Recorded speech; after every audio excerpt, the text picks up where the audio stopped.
أعوذ بالله من الشيطان الرجيم.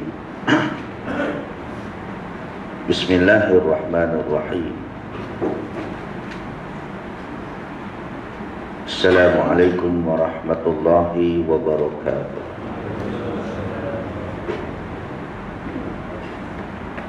إلى حضرة النبي المصطفى رسول الله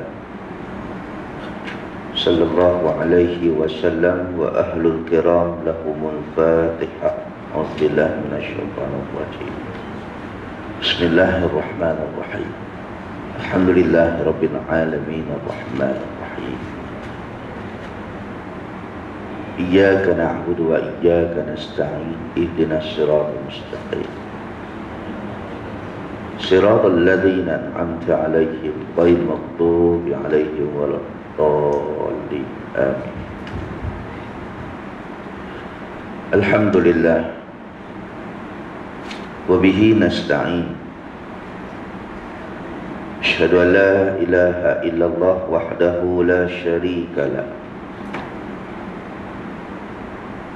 وأشهد أن محمدا عبده ورسوله، ونصلي ونسلم على هذا النبي الكريم سيدنا وحبيبنا ومولانا محمدا الأمين، وعلى آله وصحبه أجمعين. سبحانك لا علم لنا إلا ما علمتنا إنك أنت العليم الحكيم. رب اشرح لي صدري ويسر لي أمري واحلل عقدة من لساني يفقهوا قولي. أما بعد، فيا أيها المؤمنون اتقوا الله، أوصيكم وإياي بتقوى الله، faqad fazal muttaqun.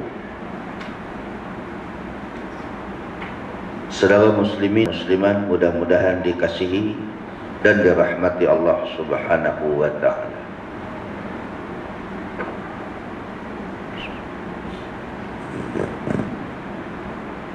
Di dalam sebuah hadis riwayat daripada Huzaifah bin Al-Yaman radhiyallahu anhu, kata dia, anna Rasulullah sallallahu alaihi wasallam qala, alladhi nafsi biyadihi la taqumu as-sa'ata taqtulu imamakum wa tajtalidu bi asyafikum wa yarisa dunyakum shirarukum. Atau kama qala, hadis riwayat Imam At-Tirmizi. Maksud dia, daripada sahabat Nabi yang terkenal dengan nama Huzaifah bin Al-Yaman radhiyallahu anhu. Tuan-tuan, di dalam sejarah disebut Huzaifah bin Al-Yaman ni dia cukup terkenal kerana apa? Dia menyimpan rahsia Rasulullah sallallahu alaihi wasallam. Yang ni kita selalu sebut nama dia. Nabi sallallahu alaihi wasallam pilih sahabat Nabi yang bernama Huzaifah bin Al-Yaman untuk simpan rahsia dia.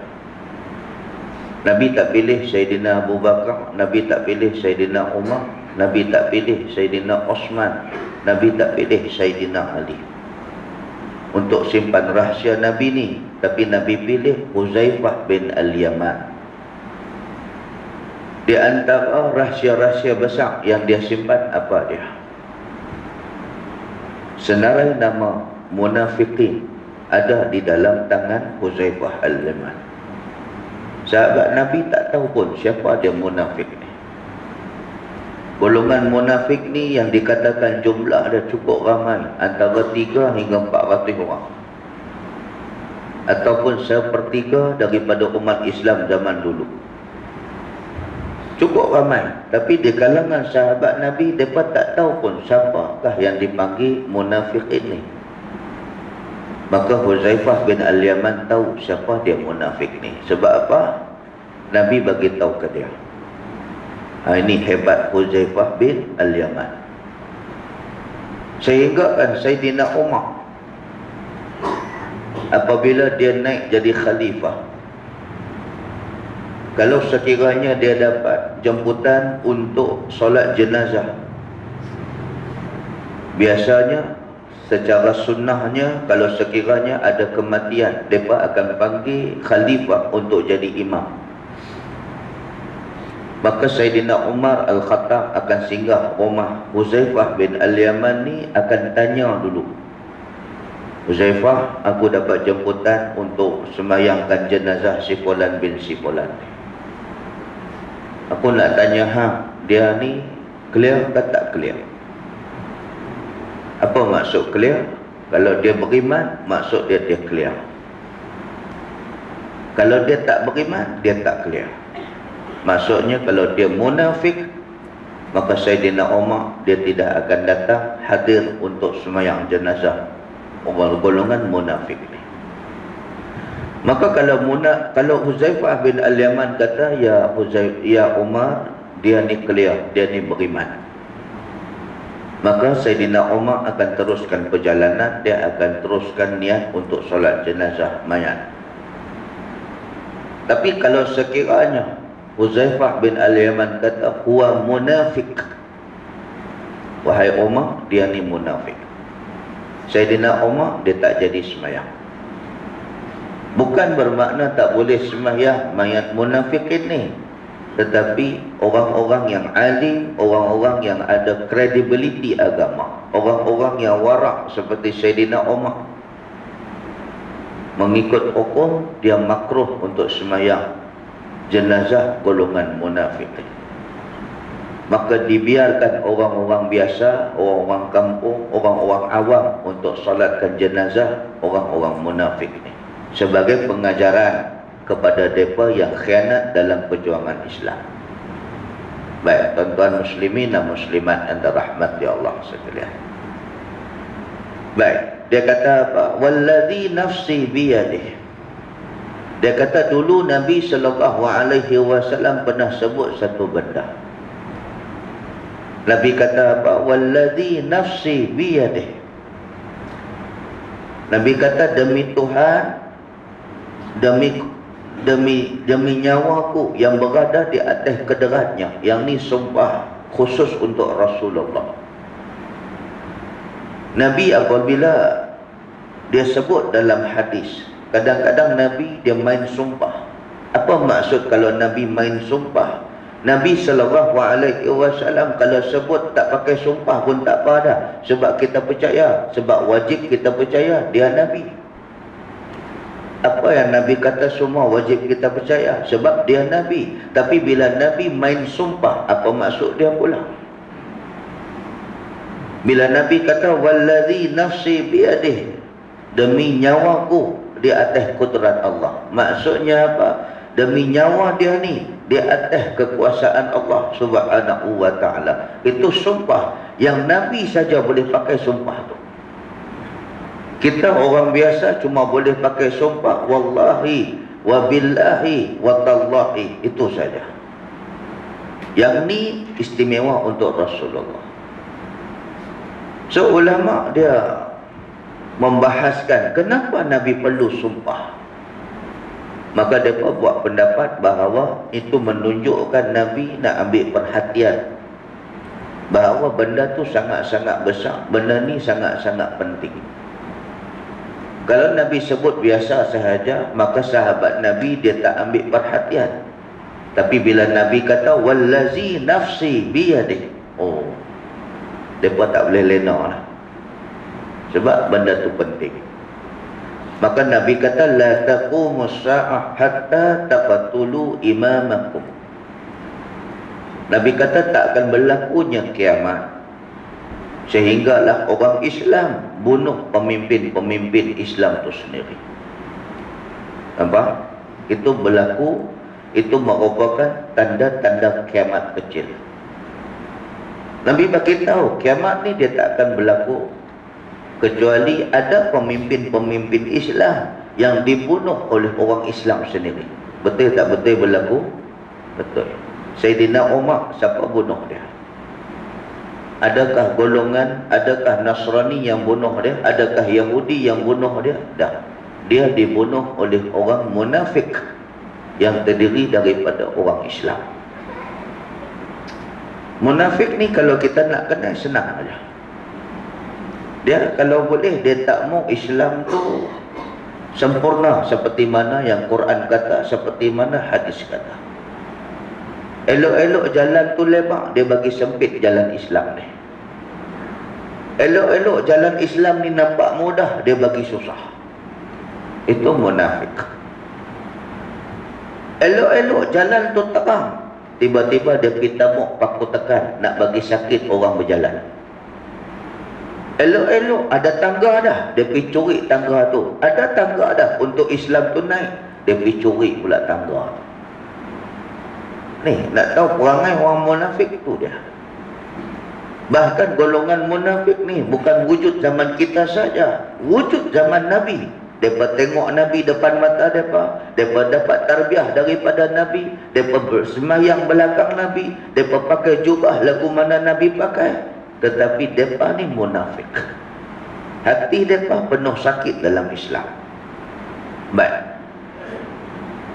Jadi Nabi kata la taqumu sa'ah hatta taqtulu imamakum. Tidak berlakunya kiamat sehingga orang Islam bunuh pemimpin Islam sendiri. Hal ni berlaku zaman sahabat. Tak lama lepas Nabi wafat, tuan-tuan, berlaku pada zaman sahabat. Sayyidina Umar dibunuh oleh munafik. Mereka pergi upah satu pembunuh upahan yang bernama Abu Lu'lu'. Tengah Sayyidina Umar semayang, ada kata semayang asar, ada kata semayang zuhur. Tengah Sayyidina Umar semayang, Abu Lu'lu' ni keluarkan pisau mata dua daripada belakang. Dia radak daripada belakang, tubi-tubi dia tikam, sehingga kan rebah Sayyidina Umar habis. Ni darah semua berselerak atas lantai. Dalam keadaan gelut macam tu, sahabat-sahabat yang lain ni pergi tangkap Abu Lu'lu' ni. 12 orang cedera parah. 12 orang cedera parah. Maknanya Abu Lu'lu' ni dia pun kaki kuntau juga. Dia pandai berlawan.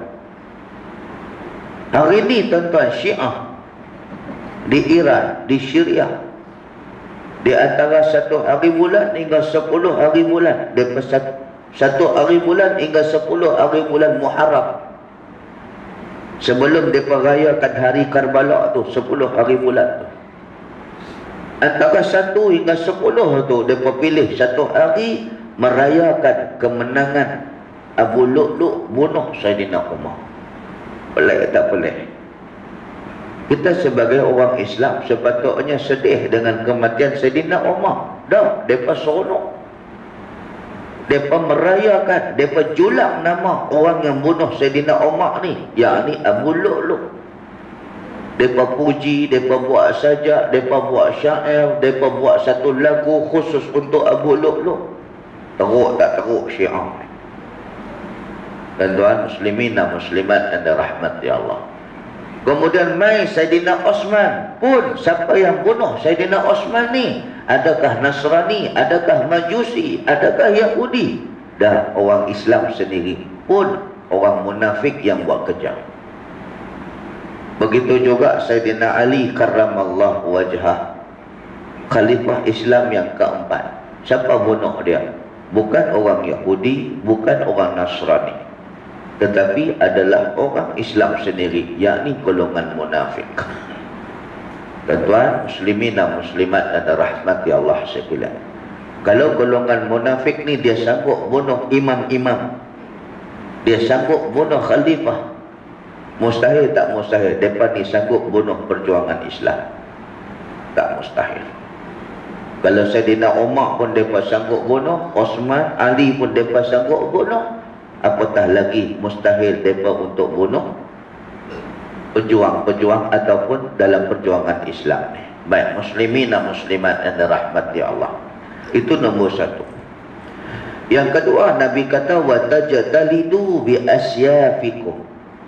Kiamat tidak akan berlaku kecuali setelah berlakunya kamu akan berpancung-pancungan sesama kamu. Maksudnya bi asyafikum, kamu akan berperang sesama kamu, yakni Islam sama Islam. Betul tak berlaku tuan-tuan hari ni? Benda ni Nabi cerita 1400 tahun dulu lah. Zaman Nabi tak berlaku ni kes Islam perang sama Islam. Peperangan Islam sama Islam berlaku ketika mana mulanya perang Jamal. Perang Jamal adalah perang saudara sesama Islam yang mula-mula sekali dalam Islam. Berpunca daripada apa? Kes berpunca daripada pembunuhan Saidina Osman bin Affan. Bila terbunuhnya Saidina Osman bin Affan, Sayyidatina Aisyah tak puas hati. Tuan-tuan, Sayyidatina Aisyah ni siapa? Isteri Rasulullah. Masa tu dia pergi buat umrah bersama para sahabat di Mekah. Yang tinggal di Madinah ketika itu Saidina Osman, Saidina Ali, Saidina Husain, Saidina Hasan dan beberapa sahabat yang lain.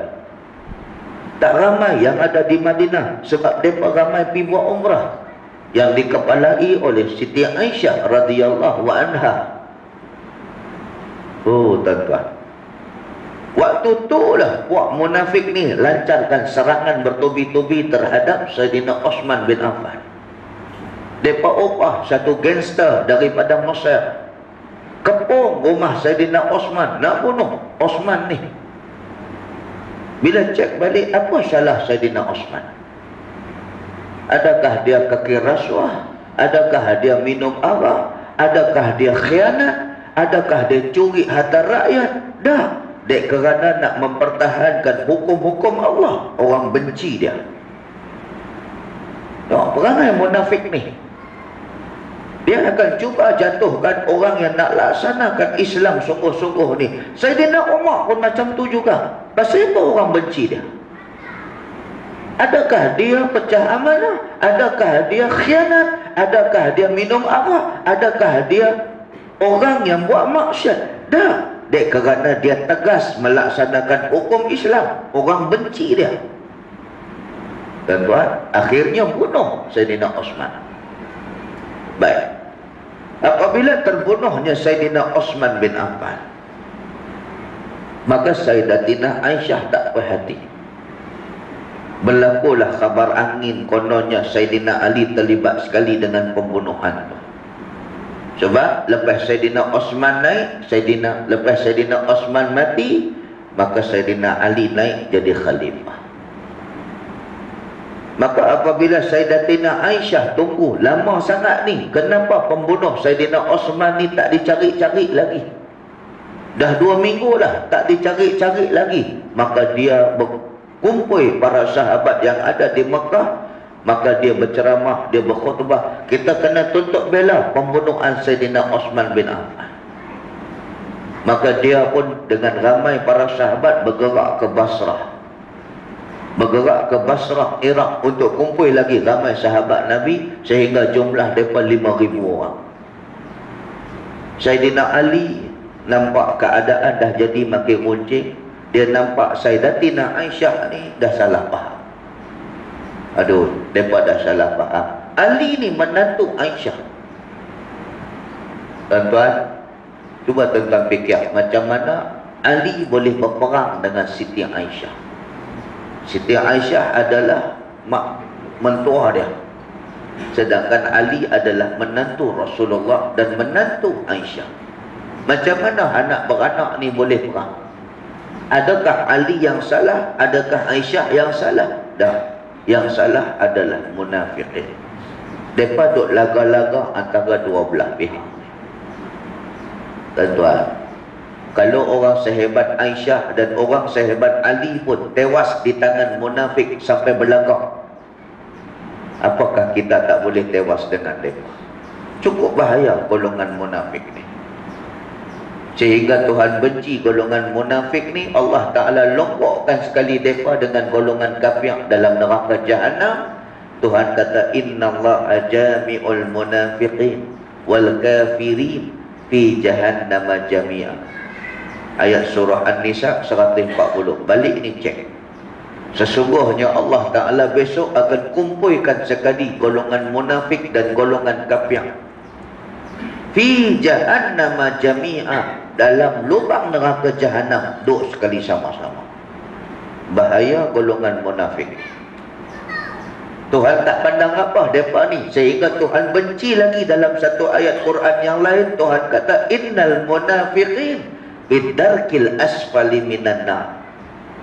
Golongan munafik ni besok dia duduk di dasar bawah sekali neraka jahanam. Na'udzubillahi min zalik. Tuan-tuan muslimin dan muslimat anda rahmati Allah, kita dah sebut banyak kali apa beza kafir dan juga munafik. Kafir, mereka tak beriman pada Allah, mereka bukan orang Islam. Munafik ni, mereka orang Islam. Mereka orang Islam macam kita. Tetapi apa persamaan golongan kafir dan golongan munafik? Ayat 140 surah An-Nisa tadi.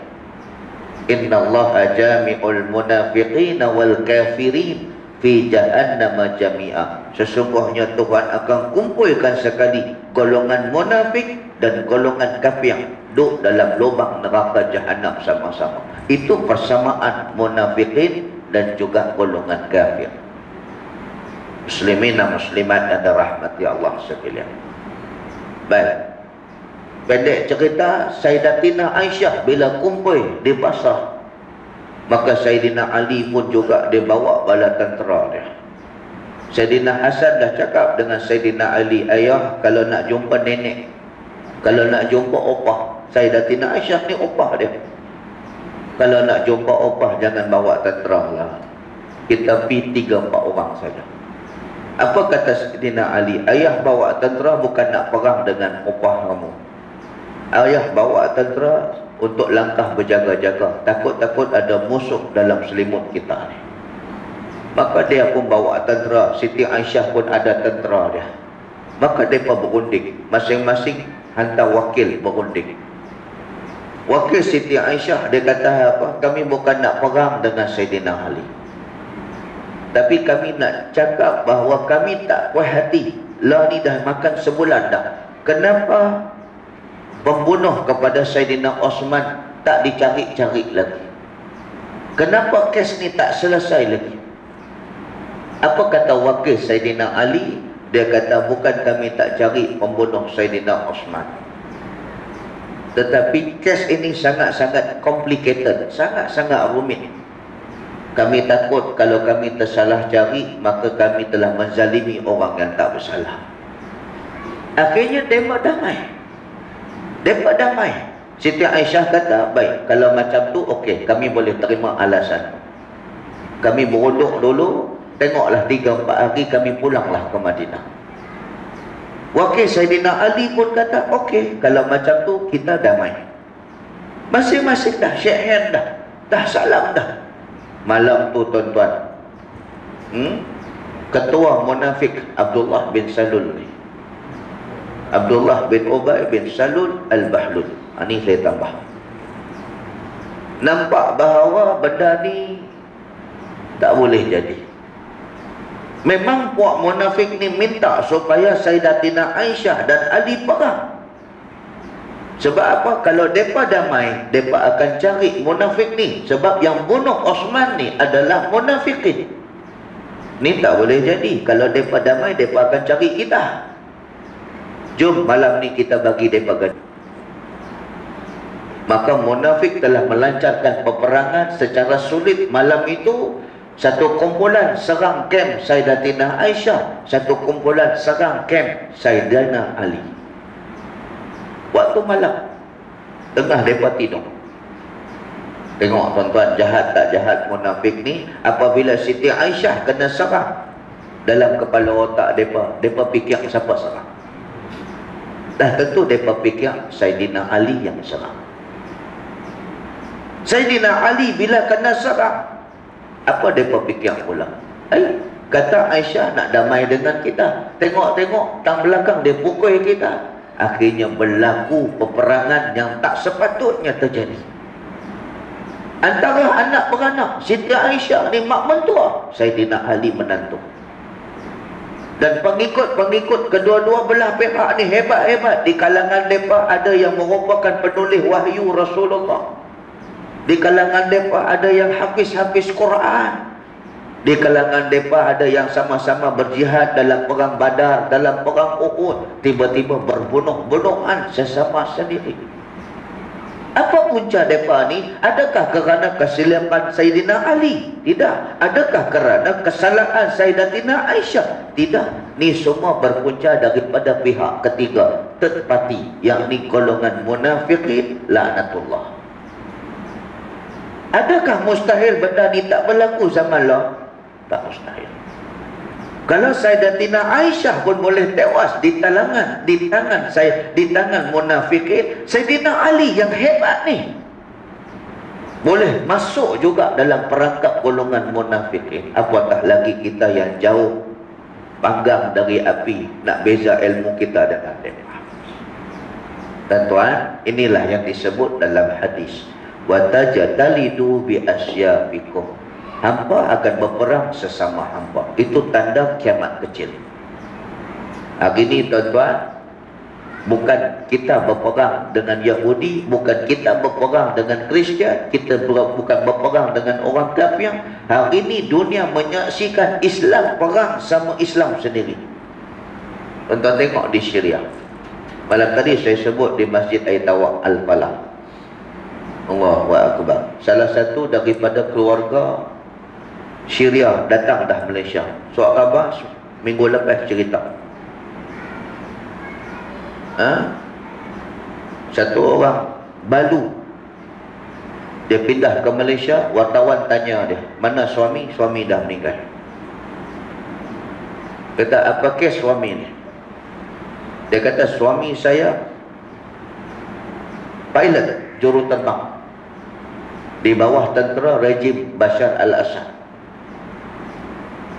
Suami saya mati kerana kebuluk, tak diberi makan. Sepanjang 3 tahun kena jil, kena penjara. Sepanjang 3 tahun tu makan tak ada. Apa punca kesalahan dia? Apabila dia enggan menerima arahan Bashar al-Assad. Tengah dia bawa kapal terbang, datang satu arahan supaya bom perkampungan ahli sunnah wal jamaah. Subhanallah. Pelik tak pelik? Bashar al-Assad ni Islam. Pelik tak pelik tuan-tuan? Seorang pemimpin Islam sanggup arahkan tentera dia bunuh rakyat dia sendiri. Maka pilot ni dia tak mau. Sebab apa? Dia akan bunuh dia punya saudara sedaging, dia akan bunuh saudara se-Islam, dia akan bunuh saudara yang satu akidah dengan dia. Dia engkar arahan tu. Maka akhirnya dia kena tahan penjara 3 tahun, tak ada makan. Tuan-tuan, saya baru balik Kemboja baru-baru ni. Tengok mahat tahfiz yang ada dekat sana. Lepas tu pembinaan masjid apa semua. Masjid yang kita nak bina dekat sana ni cuma harga 300,000 aja. Kan? Tak banyak pun. Masjid daerah kita renovate tempat imam pun 250,000. Tu belakang tempat saya mengajar tu 250,000. Saya tak tahu pasal apa, kok nak bagi imam khusyuk sikit kot. Di Kemboja perlukan 300,000, lagi 60,000 tak cukup. So saya dengan sahabat saya pergi sana tengoklah proses pembinaan apa semua. Jadi tuan-tuan, saya juga nak lancarkan derma sebab nak bagi cepat sikit siap masjid dekat sana. Sana tak ada Baitul Mal, tak ada Jabatan Agama nak ulur bantuan. Kerajaan mereka tak bagi bantuan, mereka kerajaan Buddha. Jadi Malaysia, pergi ke Singapura, pergi ke Brunei, pergi ke Indon, minta semata-mata nak bina masjid. Kita hari ni pergi bagi ke masjid duit, tuan-tuan, tengok-tengok mereka buat apa, mereka bagi cantik tempat imam. Allah Akbar. Sebab itu saya bersama dengan tuan-tuan sekalian, saya harap boleh bersama dengan saya bantu bina masjid orang yang susah. Beza dengan kita bantu masjid yang dah siap dengan masjid yang belum siap. Masjid yang belum siap ni tuan-tuan, dengan duit kita mereka beli batu bata, dengan duit kita mereka beli pasir, dengan duit kita mereka beli simen. Selagi mana batu bata tu tak runtuh, selagi itulah dia jadi saksi bahawa kita pernah infak fi sabilillah. Selagi itulah pahala kita duk menderu berjalan. Selagi mana budak-budak tahfiz guna masjid tu baca Quran, sembahyang malam qiyamul lail, selagi itulah masjid itu punca daripada kita, punca daripada masjid itulah kita dapat pahala sampailah ke liang lahat besok. Beza dengan masjid yang dah siap, pahala besar juga. Tapi kalau masjid yang dah siap, pahala besar juga.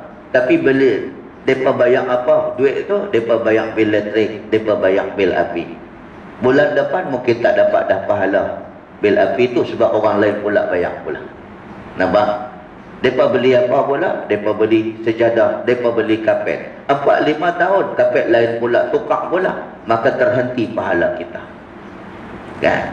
Banding dengan masjid yang mula-mula nak bina ni, selagi mana batu bata tu tersusun kat masjid itu, selagi itu pahala kita berjalan sampai kiamat.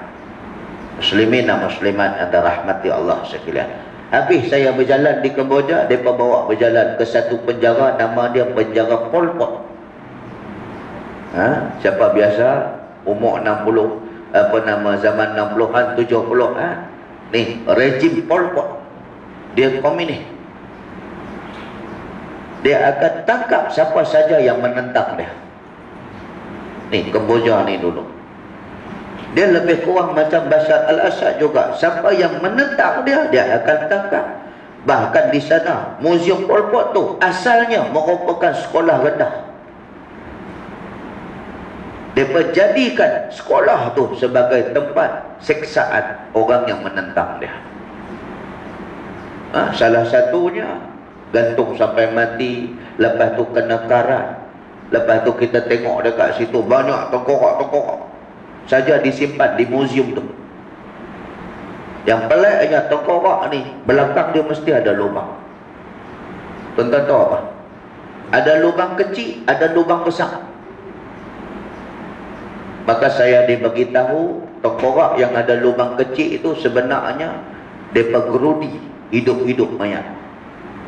Oh ya Allah, tuan-tuan, mereka gerudi ni, mereka tebuk lubang ni, mayat ni hidup-hidup.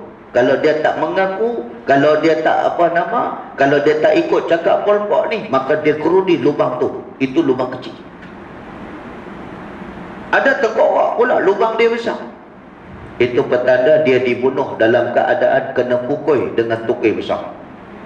Ni tukui yang nak runtuhkan dinding ni, dia kena pukul dengan cara macam tu, pah sekali. Tuan-tuan, tak apalah, Pol Pot ni komunis, dia bukan Islam. Bashar al-Assad ni Muslim, lagi teruk daripada komunis lagi. Inilah yang Nabi sebut 1400 tahun dulu, watajatalidu bi asyafikum, hampa akan berbunuh-bunuhan sesama hampa. Kemudian yang ketiga Nabi kata wa yarisa dunyakum syirarukum. Yang ketiga, kiamat tidak akan berlaku setelah kepimpinan hampa, amanah-amanah hampa,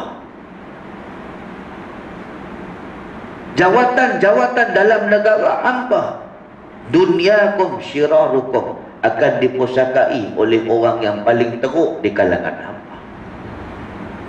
Yang jadi pemimpin hampa besok bukan tak ada orang elok-elok, bukan tak ada orang yang baik-baik, bukan tak ada orang yang warak, bukan tak ada orang yang alim, tapi orang yang teruk sekali di kalangan hampa itulah yang akan diangkat jadi pemimpin.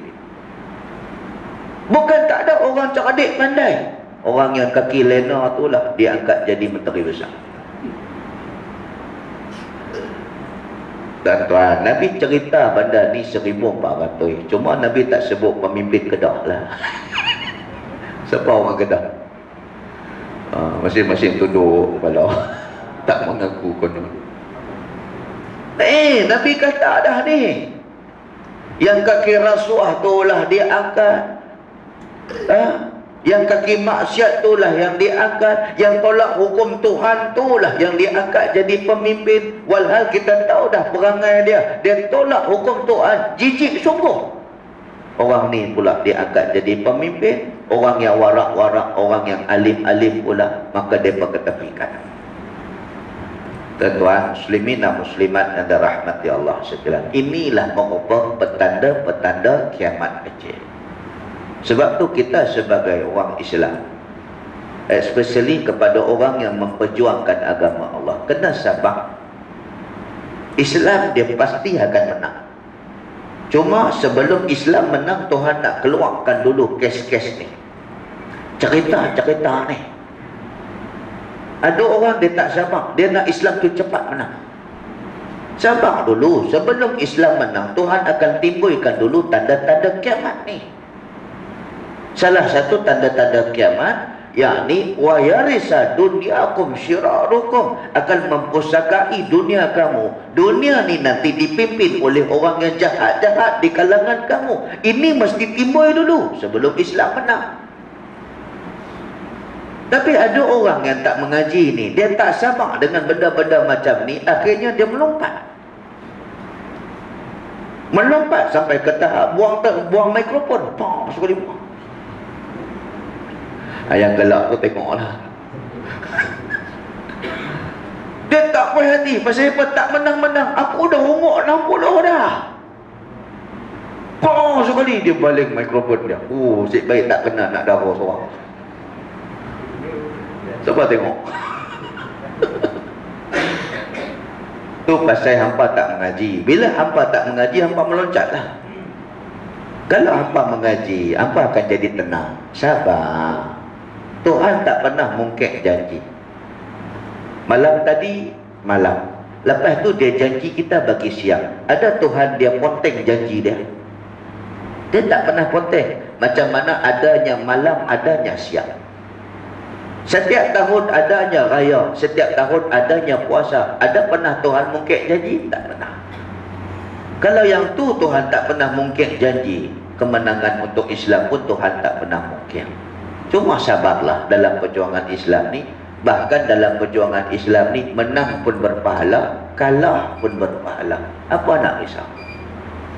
Kalau niat kita, nyawa kita, nafas kita, gerak-geri kita, semuanya untuk Allah, untuk menangkan Islam, menang pun berpahala, kalah pun berpahala. Tapi kalau hidup kita untuk dapat kuasa, maka dapat kuasalah kita, tetapi pahala tidak diberi oleh Allah Ta'ala. Tuan-tuan, mudah-mudahan mukadimah itu manfaat pada kita. Mukadimah aja 45 minit. So nak baca kitab berapa minit ni? Tuan-tuan, muslimin dan muslimat yang dirahmati Allah, mudah-mudahan memberi manfaat kepada kita. Hadis itu riwayat daripada Imam Tirmizi. Muslimin dan muslimat yang dirahmati Allah. Baik, jadi hari ini kita baca, kalau tak silap saya, muka surat 130. Kita masuk pada masalah 108. Betul atau tidak? Betul. Baik.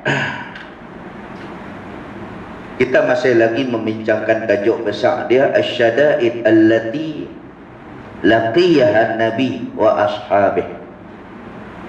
yakni mudarat-mudarat ataupun kesusahan-kesusahan yang ditimpa kepada Nabi sallallahu alaihi wasallam dan para sahabat dia. Baik, jangan kita duk kata kita susah tuan-tuan, sebab Nabi lagi susah dan sahabat Nabi lagi susah daripada kita. Depa ni ya Allah, semata-mata nak memperjuangkan Islam, maka macam-macam kerana macam-macam yang depa kena. Tuan-tuan pernah semayang tiba-tiba kena pijak kepala? Haji Musa pernah kena? Tengah-tengah semayang tu, tengah-tengah sujud, tiba-tiba orang pijak kepala. Yang itu kena ke Nabi. Yang tu kena ke Nabi. Pernah kita semayang, kita sujud, tiba-tiba satu benda busuk main hinggap dekat tengkuk kita. Tak pernah. Itu yang pernah kena ke Nabi. Tengah-tengah Nabi sujud, tengah-tengah Nabi sembahyang, satu perut unta yang cukup busuk, yang telah disembelih. Unta tu 4 hari 5 hari lepas, daging mereka makan, tapi perut tu sengaja mereka pergi simpan nak bagi busuk. Tengah Nabi sembahyang, tengah Nabi sujud, mereka letak di tengkuk Nabi. Ini dipanggil asyada'id. Apa maksud asyada'id? Maksudnya kesusahan yang ditimpa oleh Allah Ta'ala kepada Nabi. Ujian-ujian Rasulullah. Takak-takak kena balik batu tu biasa. Kena balik batu. Lepas tu perjalanan Nabi nak pergi ke Mekah ni, macam-macam mereka halang dengan sampah syarab. Mereka bakar tepi jalan, halang Nabi daripada berjalan. Mereka tabuk benda-benda tajam supaya Nabi sakit bila berjalan. Macam-macam. Baik. Masalah yang ke-108, masalah sahabat Nabi kena kelaparan. Muslimin dan muslimat dan rahmati Allah. Sesungguhnya sahabat Nabi itu banyak orang yang dapat kelaparan perutnya, tidak jumpa makan pada masa mereka itu bersama dengan Rasulullah. Biasa sahabat Nabi ni lapar, kebuluk ni biasa.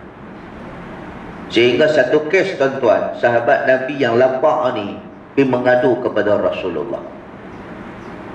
Mereka pakat-pakat jumpa Nabi, ya Rasulullah, mintalah pada Allah Ta'ala ni senang sikit kita. Mereka buka jubah, tengok-tengok ikan satu anak batu, ikat perut dengan batu ni. Nabi senyum tuan-tuan. Bukan Nabi nak pelecehkan mereka, Nabi senyum. Nabi buka pula jubah, 2 batu pula. 2 batu pula. Itu apa maksud dia? Maksudnya kalau hampa susah, aku lagi susah. Yang ni patut ada sikap kepada pemimpin. Ni mereka jadi calon ni, mereka baca tak cerita Nabi ni? Agak-agak mereka baca. Kalau nak ikut sunnah Nabi, jangan duk ya hanana aja. Ini satu manjung salawat, satu ipuh salawat. Ya, yang itu kita nak juga. Tapi sunnah kepimpinan Nabi macam mana? Nabi adakah bila rakyat susah, dia susah juga? Nabi adakah bila rakyat susah, dia senang? Dah, bila rakyat susah, dia dapat susah. Ada jumpa hari ni? Ada jumpa hari ni? Kalau rakyat senang, adakah Nabi dapat senang? Dah. Nabi SAW tuan-tuan, kalau rakyat susah, dia akan terima kesusahan terlebih dahulu dan dia dapat susah daripada rakyat dia. Tapi kalau rakyat senang, dialah orang yang paling last sekali akan menikmati kesenangan tu. Dia bagi rakyat tu senang. Yang ni yang baru dikatakan rakyat didahulukan. Hari ni cek orang konon kata rakyat didahulukan. Siapa yang didahulukan tu? Kroni-kroni hang baru hang dahulukan. Apa jadi dengan pemandu teksi? Apa jadi dengan tukang-tukang? Apa jadi dengan pekebun-pekebun? Apa jadi dengan penoreh getah? Apa jadi dengan pesawah padi? Apa jadi dengan orang kampung? Saya pergi Kemboja, pergi luar negeri baru-baru ni tuan-tuan, tukar duit Malaysia, ya Allah, rasa kecil sangat. Patut-patut depan laksana GST ni kaya kita ni, betul tak? Ni makin laksana GST makin turun ni kita punya ekonomi, apa cerita? Ingat balik janji mereka nak buat GST dulu supaya nak kayakan negara ni, supaya masing-masing GST ni jangan risau, kita akan dapat faedah dia sekali. Last nanti kita akan dapat habuannya balik. Lah ni jadi apa tuan-tuan? Merana. Anak-anak kita yang dapat SPM bagus-bagus ni tak boleh nak keluar negara dah lah ni. Sebab apa? JPA, MARA, lepas tu macam-macam scholarship yang ada selama ni kena potong habis. Mereka stop dah bantuan tu. Tanya budak-budak. Ni saya baru sembang dengan cikgu, salah seorang daripada cikgu sekolah menengah Semak Kajang, sekolah asrama penuh. Budak-budak mereka yang dapat 10A, dapat 9A, yang patut-patut dapat tawaran luar negara, tak boleh dah pergi ke sana, hantar ke local university, hantar ke universiti tempatan. Sebab apa? Sebab marah, sebab JPA tak mau tajah lagi dah stop tajaan tu dah. Ni anak-anak kita yang akan datang ni, makin lama makin teruk kehidupan mereka. Muslimin dan muslimat yang dirahmati Allah sekalian, ingat balik cerita dulu mahasiswa kita di mahasiswa universiti tempatan, hari-hari duk makan Maggi, duit tak ada, berbuluk mahasiswa ni. Tuan-tuan, itu baru cerita dalam negeri. Luar negara macam mana? Zaman saya di Jordan dulu, tuan-tuan, masa tu 3.7 ringgit Malaysia, 96 sampai 2001. Start 98 mula dah ringgit Malaysia kena ikat 3 ringgit 7 kopang. Ekonomi kita jatuh. Tuan-tuan tahu masa tu mata ringgit dinar dengan Malaysia berapa? Ni saya nak abang anak-anak kita ni yang mengaji di Jordan ni, siapa-siapa ada anak yang mengaji di sana.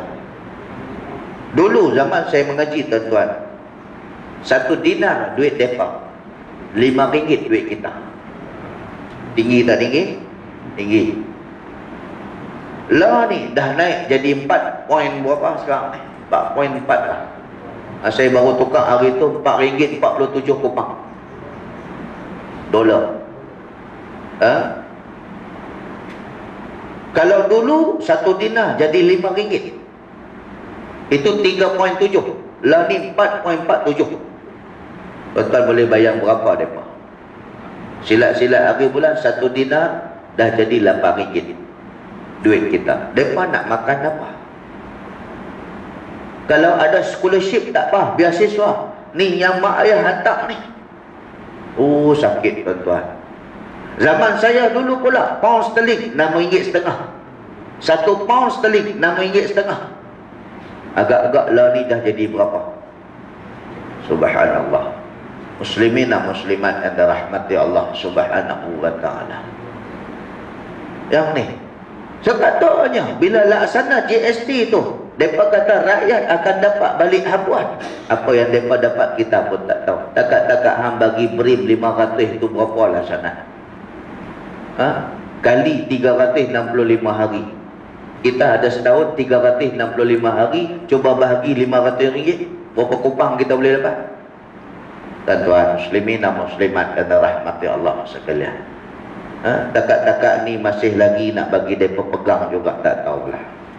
Baik, seterusnya dia kata sesungguhnya sahabat-sahabat Nabi itu banyak orang dapat kelaparan perut, tidak jumpa makan pada masa mereka itu berserta dengan Rasulullah. Dan Rasulullah pun kena kelaparan berhari-hari sebagaimana datang kabarnya di dalam hadis-hadis. Bukan setakat sahabat Nabi sahaja lapar, bahkan Nabi lebih lapar daripada mereka.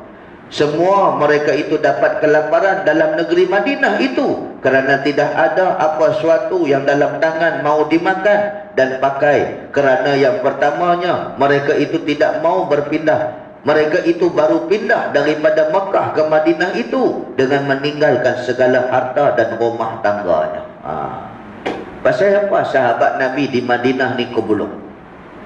Nombor 1, tuan-tuan, masa ketika mana mereka hijrah, tuan-tuan ingat mereka bawa sekali harta benda mereka, barang-barang kemeh mereka tak bawa. Yang mereka bawa iman, mereka bawa nyawa aja.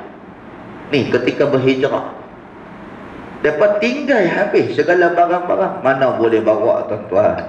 Kalau bawa nanti lambat perjalanan. Orang kafir Quraisy akan hambat mereka. Jadi mereka tinggal semua. Mereka tinggal semua-semua, mereka bawa sehelai sepinggang aja. Maka bila sampai ke Madinah, mereka jadi kebulung, mereka jadi fakir miskin. Sebab itu salah satu daripada strategi Nabi SAW untuk jaga kebajikan mereka, Nabi mempersaudarakan antara puak Muhajirin dengan kaum Ansar. Orang Ansar ni orang lama Madinah. Nabi sedarakan mereka. Sedarakan mereka ni sampai ke tahap ni jadi adik-beradik. Sampai ke tahap boleh mewarisi harta pusaka. tetapi telah dinasahkan kemudian ayat tersebut. Sampai ke tahap baiknya golongan Ansar ni. Golongan Ansar ni tuan-tuan penduduk Madinah. Tuan-tuan boleh tengok hari ni kalau kita pergi umrah, macam mana layanan orang-orang Madinah terhadap jemaah-jemaah umrah, jemaah-jemaah haji. Cukup cantik layanan mereka. Tapi kalau pergi ke Mekah, mereka kasar. Sebab apa? Di Mekah ni kebanyakan keturunan Quraisy. Mereka ni garam, mereka ni cengeng. Di Madinah layanan mereka hebat. Sebab apa? Mereka ni jenis orang yang suka ikramud duyuf. Maksudnya suka menghormati tetamu. Baik, muslimin dan muslimat dan rahmati Allah sekalian. Jadi mereka sampai ke Madinah dalam keadaan tak ada apa, maka Nabi mempersaudarakan golongan Muhajirin dan golongan Ansar. Jadi macam adik-beradik. Sampai ke tahap kalau sekiranya orang Ansar tu dia ada 4 orang isteri, dia offer kepada golongan Muhajirin ni, aku ada 4 bini, hang pilih mana berkenan, aku ceraikan dia, hang nikah dengan bini aku. Haji sanggup tak? Ada berani? Nampak? Ni sahabat Nabi baiknya sampai tahap macam tu. Kalau kita geleng kepada Allah minta maaf, hang pergi cari sendirilah, ingat balik aku kahwin dulu 10,000 habis. Nampak tak? Punya layanan mereka kepada golongan Muhajirin. Baik, semua mereka itu dapat kelaparan dalam negeri Madinah itu kerana tidak ada apa sesuatu pun dalam tangan mau makan. Keduanya, tidak mereka itu kuat berhadap dan berpegang atas harta, bahkan mereka itu kuat tawakal dan menyempurnakan ibadah dan apa yang disuruh oleh Allah, suruh oleh Rasulullah dan Rasulnya. Allah. Yang kedua pasal apa tuan-tuan? Mereka kebolong sebab mereka tak peduli dengan dunia. Mereka tak peduli dengan nak cari makan ke, nak minum ke. Oh, kita tuan-tuan kalau nak tengok masjid mai ramai kuliah, masjid yang ada soru lah ramai kuliah. Ihsan tak ada lah. Ya. Bahkan pelik pula kalau lepas kuliah tak ada makan-makan ke apa semua. Kalau nak tengok masjid ni penuh, dia ada kenduri, dia ada makan lepas kuliah tu ramai orang. Sebab apa? Nabi dan sahabat dia kebunuh sebab dia tak fikir pun soal makan minum. Kita lepas kuliah ni cari teh tarik dululah. Kena capati, kena apa semua, nasi lemak tambah ayam lagi, tambah telur lagi, telur pula telur mata kubah. Oh, tu dia punya fikir soal makan tu. Mana tak tembun badan kita. Muslimin dan muslimat dan rahmati Allah sekalian. Baik, para sahabat Nabi dia tak fikir macam kita tuan-tuan. Dia fikir soal Islam. Baik, muslimin dan muslimat dan rahmati Allah sekalian. Tidak mereka itu bersungguh-sungguh hati berhadap kepada mengisi perutnya dan nafsunya. Maka dengan kerana itu menjunjung surah Allah dan Rasulnya. Turun ujian Allah dengan tidak jumpa makan berhari-hari. Tidak jadi liar hati mereka itu kepada agamanya. Bahkan makin kuat peluknya akan agamanya. Dan berkukuh dan kuat sabar atas apa kesusahan dan kesempitan yang ada di dalam Islam. Masya Allah. Mereka tak peduli dengan dunia. Sebab apa? Ketika itu mereka dalam keadaan susah nak bawa Islam. Sebab itu Nabi pernah tanya para sahabat. Nabi tanya para sahabat, agak-agak ibadat hampa ni lebih baik sekarang ke ataupun masa hampa senang masa di Mekah dulu? Masa di Mekah dulu mereka senang. Tiba-tiba bila sampai ke Madinah mereka susah. Maka mereka tanya, Nabi tanya mereka ni, yang kebulung ni, lepas tu dalam keadaan pakaian pun compang camping, bertampai sana tampai sini, sedangkan kehidupan mereka di Mekah dulu mewah. Abdul Rahman bin Auf seorang jutawan hebat di Mekah dulu. Begitu juga dengan para sahabat-sahabat Nabi yang lain di kalangan mereka. Ada yang merupakan anak-anak orang kaya, tapi dia kerana nak ikut Nabi miskin papa ke dana. Maka Nabi tanya para sahabat, agak-agak ibadat hampa Lebih bagus lah ni kah ataupun masa hampa senang dulu kah? Maka sahabat Nabi jawab, ya Rasulullah, mungkin waktu kami senanglah ibadat kami lebih bagus, sebab kami selesa. Nabi, waktu hampa susah ni lah ibadat hampa kualiti.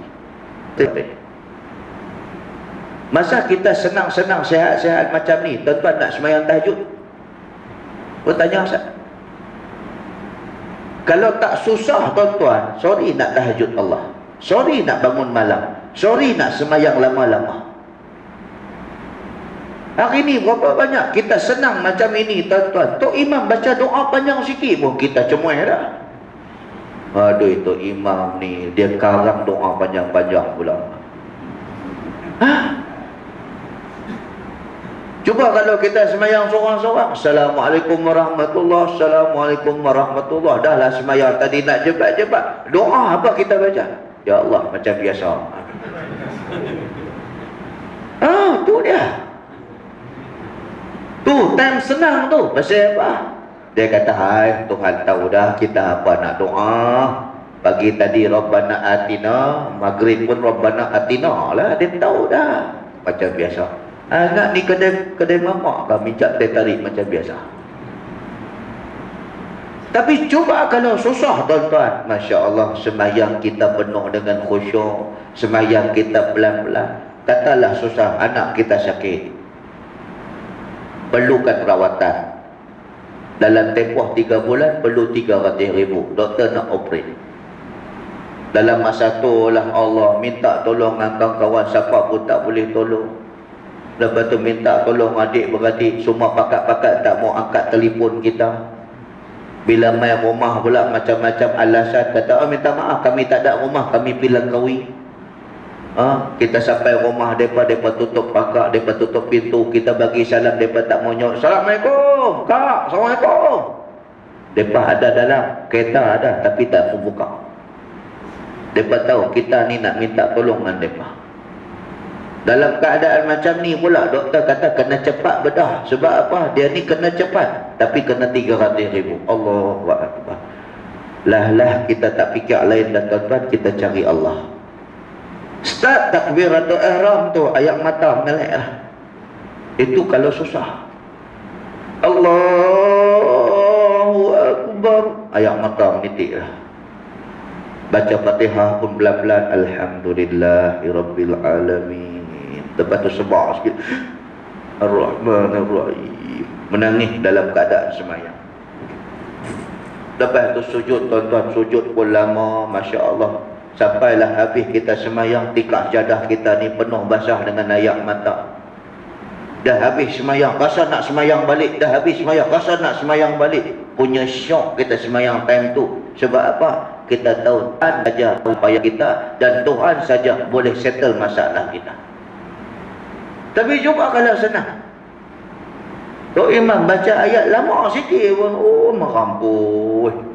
Hantar surat, surat layar, sebut dalam mesyuarat jawatan kuasa. Tok Imam kita ni kalau boleh baca surah lazim, saudara, panjang-panjang pun bukan buat apa pun. La ilaha illallah. Itu waktu senang. Itu sebab Nabi kata, waktu susah badan kamu kualiti. Baik muslimin dan muslimat anda rahmati Allah sekalian. Kadang-kadang Allah Ta'ala ni tuan-tuan, dia bagi kita susah bukan makna dia nak bagi zalim kita. Dia bagi susah ke kita, dia rindu kita. Sebab dengan kita susah, kita akan jumpa dia tengah malam. Betul atau tidak? Lama dah kita tak menghadap dia waktu malam. Lama dah kita ni tak menangis dengan dia. Dia rindu tu benda tu dengan kita. Sebab tu dia bagi kita susah, dia bagi kita sakit, supaya bila kita susah, kita mau bangun malam, kita menghadap dia, kita menangis depan dia. Muslimin dan muslimat anda rahmati Allah sekalian. Baik, dia kata lagi, tidak sekali-kali ujian Tuhan itu memberi goncang iman mereka itu, bahkan kuat juga ibadat pada tiap-tiap waktunya.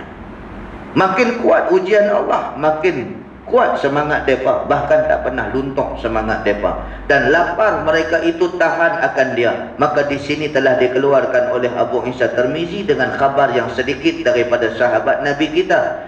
kena kelaparan, maka ditolong oleh Nabi dengan sedikit perkara yang mengenyang, yang menyenangkan hati mereka, dan reda mereka itu akan pertolongan Nabi yang sedikit itu. Kata hadisnya begini, An Abi Hurairah radhiyallahu anhu, annahu asabahum ju' fa'atahum Rasulullah sallallahu alaihi wasallam tamratan tamrah. Diriwayatkan daripada seorang sahabat Nabi sallallahu alaihi wasallam yang namanya Abu Hurairah radhiyallahu anhu, katanya bahawasanya mereka itu kena kelaparan. Pada satu riwayat dalam kitab lain, iaitu mereka itu 7 orang. Ada 7 orang sahabat Nabi ni kena lapar sungguh. Bila dilihat Nabi akan kelaparan mereka itu, maka diberi akan mereka itu oleh Rasulullah sallallahu alaihi wasallam sebiji kurma, tiap-tiap seorang. Itulah yang dimakan jadi panahan lapar. Dan dengan berkat pemberian Nabi itu, memadakan mereka itu serta kuat sabar atas kelaparannya. Tu barakah makan buah tamar tu tuan-tuan. Tu sebab tuan-tuan, kita bila buka puasa, sunat kita makan buah tamar. Tuan-tuan tengok buah tamar ni, dia punya barakah dia. Allahu Akbar. Rasa macam makan nasi 2-3 pinggan dah. Baru makan sebiji 2 baru rasa kenyang satu badan ni. Muslimin dan muslimat yang dirahmati Allah sekalian, itulah makanan yang dimakan oleh para sahabat, oleh Nabi sallallahu alaihi wasallam dulu. Depa hanya makan buah kurma, lepas tu akan minum susu tu pula susu kambing. Atau sebab depa sihat. Muslimin dan muslimat yang dirahmati Allah subhanahu wa taala. Baik. Mereka tak macam kita. Mereka makan tuan-tuan, nasi tuan-tuan tengok nasi campur dengan macam-macam pula jenis makanan. Nabi suruh kita ni kalau nak sihat, satu jenis makanan. Maknanya kalau nasi, lepas tu ikan sudah. Satu jenis makanan. Kita campur dengan nasi, dengan kepala ikan, tambah ikan masin satu. Kan? Lepas tu tambah telur dadah pula satu. Sampai belacan sikit. Itu yang penyakit macam-macam. Muslimin dan muslimat yang dirahmati Allah. Sahabat saya pernah kena kanser tuan-tuan. Kanser usus perut. Usus perut. Bila buang air, berdarah-darah keluar. Bila doktor cek, tengok dia dah ada kanser usus perut, peringkat yang keempat, stage 4. Apa punca? Saya tanya dia, apa punca? Meninggal dah dia. Apa punca? Dia kata sebab kerap makan ikan masin. Ikan masin tu tak apa elok. Muslimin dan muslimat yang dirahmati Allah sekalian. Baik, jadi tuan-tuan, lepas ni kita akan baca seterusnya masalah ke-109. Sabar. Sahabat-sahabat Nabi itu sabarkan lapar dalam masa utusan Nabi menyuruh pergi perang. Dalam keadaan mereka lapar tu juga, mereka pergi berperang tuan-tuan. Tuan-tuan tengok cerita tentang perang Badar. Perang Badar tu musim apa tuan-tuan? Musim puasa, bulan puasa kena perang. Dahlah puasa kali pertama tu dalam Islam. Mereka tak pernah puasa pun sebelum ni. Tiba-tiba waktu puasa yang yang diarahkan oleh Allah tu, puasa bulan Ramadan kali pertama, waktu itulah perang Badar berlaku. Tapi akhirnya apa jadi? Menang tak menang Islam? Menang. Walaupun jumlah mereka cuma 313 orang, nak melawan tentera musyrikin yang jumlah mereka 1000. Bermakna 3 kali ganda kekuatan mereka ni berbanding Islam. Tapi kalau Tuhan kata menang, menang. Jangan duk risaulah dengan janji Allah. Kalau Tuhan kata menang, menang. Hatta kalau tak berkawan dengan siapa-siapa pun. Sebab perang Badar dah membuktikan kita boleh menang walaupun jumlah kita sikit. Yang memenangkan kita Allah, bukan yang memenangkan kita faktor luaran. Yang memenangkan kita Allah. Perang Badar, apa sangatlah yang mereka bawa dalam perang Badar tu? Tentera dahlah 313. Lepas tu dengan kuda yang tak berapa cukup, dengan senjata yang tak berapa cukup, ikut kata hati tuan-tuan, habis kena lanyak lah. Sebab musuh ni 1000, 3 kali ganda. Tuan-tuan, Tuhan tak buktikan bahawa kalaulah dia janji menang, Islam tetap akan menang. Sampailah sekarang, kalaulah Allah Ta'ala janjikan Islam boleh menang, tak mustahil Islam boleh menang. Walaupun terpaksa kita putuskan tahaluf siasi kita. Dan bahkan saya rasa lagi senang Islam tu nak menang. Pasal selama hari ni bila berkawan dengan mereka, susah sungguh kita hari. Terpaksa ikut cakap mereka, terpaksa jumpa mereka, terpaksa melutut depan mereka. Payah, kita susah nak buat keputusan sendiri. Hari ini tuan-tuan, setiap kursi kita boleh bertanding. Betul atau tidak? Tak ada masalah. Setiap kursi kita boleh tanding. InsyaAllah Islam akan menang dengan izin Allah Subhanahu wa ta'ala. Yang baik itu datang daripada Allah, yang tak baik itu silap saya sendiri. Tertangguh majlis dengan tasbih kafarah dan suratul Ahzab. Suratul Subhanakallah wa bihamdika asyhadu an la ilaha illa anta astaghfiruka wa atubu ilaik. Bismillahirrahmanirrahim. Wal 'asri innal insana lafi khusr illa alladhina amanu wa 'amilus shalihat wa tawassaw bil haqqi wa tawassaw bis sabr. Allahumma shalli ala sayyidina Muhammadin fil awwalin wal akhirin wa sallim radhiyallahu tabaraka ta'ala an sadatina ashabi Rasulillah ajma'in. Bismillahirrahmanirrahim. Radina billahi rabba bil islami dina wa bi Muhammadin sallallahu alaihi wasallam nabiyya wa rasula. Allahumma faqihna fid din wa 'allimna fit ta'wil wahdina siratal mustaqim. Allahumma arinal haqqa haqqan warzuqna ittiba'ah wa arinal batila batilan warzuqna ijtinabah. Wa sallallahu ala sayyidina Muhammadin wa ala alihi wa sahbihi wa sallam. Walhamdulillahi rabbil alamin. Assalamualaikum warahmatullahi wabarakatuh. Takbir. Walillahi.